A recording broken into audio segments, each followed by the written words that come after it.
당직자 여러분들한테 이렇게 감사표를 받을 거라고 생각을 못했는데 감사표를 주셔서 너무 감사합니다.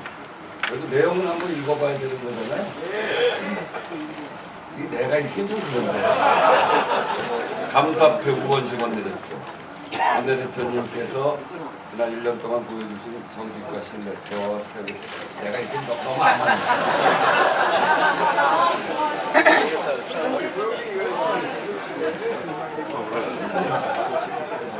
제가 읽어야 맞는 것 같습니다. 원내대표님께서 지난 1년 동안 보여주신 정직과 신뢰, 대화와 타협의 정치는 우리 민주주의의 표상이었습니다.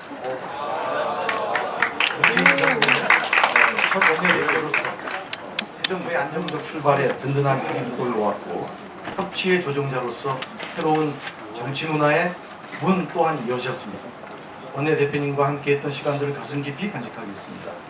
정치가 약한 자들의 가장 강한 무기임을 증명하겠다는 정치인 우원식이 국민을 위해 더욱 큰 꿈을 꿀 수 있기를 진심으로 기원합니다. 원내대표님의 건승을 기원하며 감사의 마음을 담아 이 패를 전달합니다.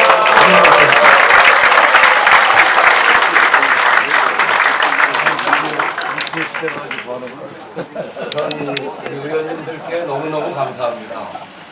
지난 1년이라고 하는 시기가 더 말할 나위 없이 앞을 예측하기 어려운 그런 시기를 내내 그렇게 보낸 것 같습니다. 인수위 없이 정부가 시작하고 탄핵이라고 하는 우리가 일찍이 경험해 보지 못했던 헌정사상 최고의 갈등 구조가 만들어졌고 그런 속에서 여소야대의 다교섭 체제라고 하면 경험해 보지 못했던 우리가 걸어보지 못했던 길을 함께 걸어온 길을 만들고 튼튼한 대로를 만들어 주신 의원님 여러분께 정말 감사의 말씀드리며 여러분들 의원님들과 함께 하지 않았으면 그 불가능했을 것이다 라는 생각을 하게 되면서 더욱 의원님들께 다시 한번 감사 인사 감사합니다.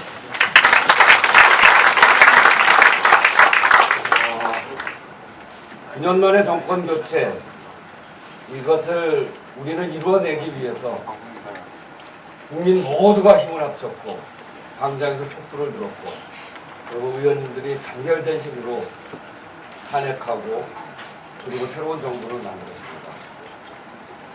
그 첫 번째 집권 여당의 원내대표라고 하는 자리는 정말 제 인생에 있어서 가장 영광스러운 순간이었다. 가장 자랑스러운 순간이었다. 이렇게 생각하면서 시작을 했습니다. 또 한편으로 그 자리가 주는 무게감, 또 해야 될 임무에 대한 걱정, 헤쳐나가야 될 과제 이런 것들을 생각하면 정말 감을 이루기가 어려웠던 1년 내내였던 것 같습니다. 그렇지만 우리가 힘을 모아서 정말 잘해왔습니다. 정권 시작하기 전에 대통령 선거를 치르면서도 어떻게 하나 여러 의원님들 머리를 모았고 지혜를 모았습니다. 그래서 5월 정권 교체하고 정부가 시작하면서 뒷받침해야 될 여러 과제들을 즉시 받기 시작을 했었죠. 인수위만 있었어도 인사청문회를 한꺼번에 하는데 그렇지 못해서 작년 12월까지 세 분, 네 분씩 보내주는 언론에 의해서 낱낱이 공개되어지는 신상 그 속에서 국회를 이끌면서 모든 국무위원들, 의원님 여러분들께서 다 통과시켜 주셨습니다. 정부 조직, 새로운 정부의 근간을, 기초를 다지는 정부 조직법 딱 하나 남은 물관리 일환을 제외하고 나머지 모든 것을 통과시켰습니다.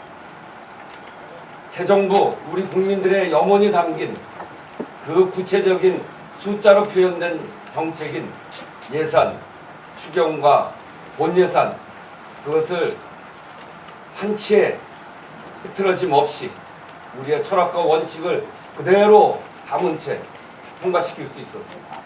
두 번째 줄로 가셔야 돼요. 우리 사회에 새로운 안전 그리고 새로운 미래를 열어나가고자 했던 여러 가지 법안들 문재인 정부 중점 과제 64개 법안을 통과시켰어요. 그리고 그 속에서도 세월호와 가습기 살균제 아픔을 제대로 규명하고 그것을 제대로 우리 사회에 다시는 일어나지 않도록 하겠다고 마음을 먹은 사회적 참사 특별법, 5.18과 같은 그런 극악한 무도한 이런 세력들이 다시 국민들의 생명을 뺏어가지 못하도록 하는 5.18 특별법, 이런 것을 통과시킨 것은 정말 쾌거였습니다. 우리 의원님들 단결된 힘이 아니었으면 불가능했다, 이렇게 생각합니다. 그런 단결된 힘, 답답하고 힘들고 잘 뚫리지 않더라도 끝까지 참아주시면서 저에게 신뢰를 보내주시고 힘을 보태주신 의원님 여러분께 다시 한번 감사 인사드립니다. 감사합니다. 네, 참 마음이 무겁습니다. 우리 노웅래, 홍영표 노웅래 정말 저한테는 든든한 친구들이기도 하고 그리고 든든한 이 동지이기도 한 두 분이 이제 서서 하는데 넘기는 마음이 정말 간단치 않습니다. 3월 국회에서부터 막히기 시작해서 지금까지 뚫지 못했습니다. 타협을 해서 국회를 정상화해 보려고 여러 가지 시도를 해봤습니다만 잘 안 됐습니다. 그 과정에 국민 개헌을 이뤄내지 못한 천추의 한으로 남습니다. 30년 만에 맞이한 국민의 기본권, 지방분권, 삼권 분립을 명확하게 할 수 있는 분권형 개헌을 국민들의 힘으로 만들어낼 수 있는 절호의 기회였는데 그것을 국민투표법이 막히면서 하지 못해서 그 과제가 그대로 남았습니다. 이 심각한 청년 일자리와 지역경제 이거를 단기 처방을 통해서 뚫기 시작하자라고 해서 내놓은 추경을 처리하지 못했습니다. 역사적인 남북 정상회담을 통한 판문점 선언 그리고 북미 정상회담의 길, 한반도에서 시작된 세계 평화의 길을 국회가 안정적으로 뒷받침할 수 있도록 제도화하고 힘을 모아내고 그래서 전 세계 대한민국 국회가 이렇게 든든하게 뒷받침하고 있다라고 하는 걸 보여주어야 함에도 불구하고 그 일을 해내지 못했습니다. 그리고 가장 중요한 협상 파트너인 제1야당의 원내대표가 9일째 단식하고 있습니다. 이 어려운 난제를 제가 해결하지 못하고 다음 주자에게 넘기게 된 것은 참으로 죄송스럽고 볼낯이 없는 일입니다.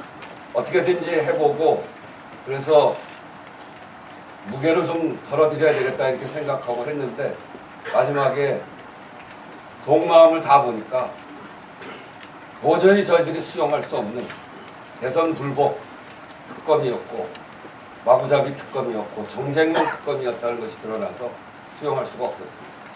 그래서 국회 정상화하지 못한 그 점에 대해서 국민께 죄송스럽게 생각하고 이 일을 헤쳐나가는 일에 저의 힘도 놓지 않겠다. 오늘 임기는 끝납니다만 1년 동안 제가 제법 이제는 협상을 하는데 모수가 되어 있습니다.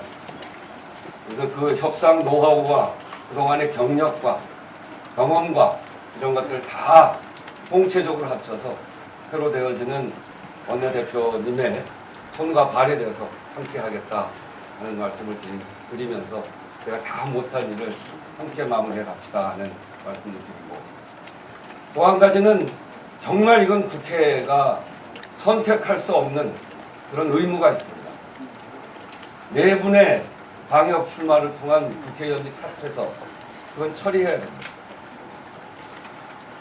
국회가 도대체 무슨 자격으로 한 정당이 또는 두 정당이 무슨 자격으로 내 지역 국민들의 참정권, 국민의 기본권을 제약할 수 있단 말입니다. 그것은 국민에 대한 도리도 아니고 그것을 협상 전략으로 쓰는 것은 국회, 의회 민주주의를 파괴하는 일이다. 국민들의 권리를 정말 그 전말로 하면 XX처럼 생각하는 일이다. 이렇게 생각합니다. 그래서 이 일만큼은 반드시 14일까지 통과시켜야 된다. 그런 점에서 정세균 의장님께서 결단을 하시는 것 같습니다. 그 일도 제가 원내대표 임기는 끝납니다만 저의 마지막 임무로 수행을 하고자 합니다. 의원님들 도와주실 거죠? 뭐 도와드리는 게 아니고 당연히 우리가 함께 끌고 가야 될 일이라고 생각해서 이렇게 할 말이 많은 게 끝내지 못해서 그런 겁니다. 어쨌든 경의원 의원식으로 돌아갑니다만 촛불 민심, 촛불 혁명이 만든 세상, 이제 세상을 나라가 나라답게 하는 억울한 꼴 당하지 않고 일한 만큼의 대가를 제대로 받는 그런 세상을 만들자고 하는 민심은 온 나라에 충천한데 촛불 민심 전에 만들어진 의회의 의석수 가지고 발목 잡는 일은 이번 지방선거에서 끝장내야 됩니다. 지방선거를 위해서 저도 최선을 다해서 뛰겠다. 경의원 의원식이 전국 곳곳 부르는 곳이 있으면 어디든지 가서 지방선거에 헌신하겠다는 말씀 드리면서 의원 여러분들께 그 길에 어깨 걸고 함께 가는 든든한 동지로 열심히 저도 하겠다는 말씀 드리면서 저의 인사를 마치겠습니다. 의원님 감사합니다.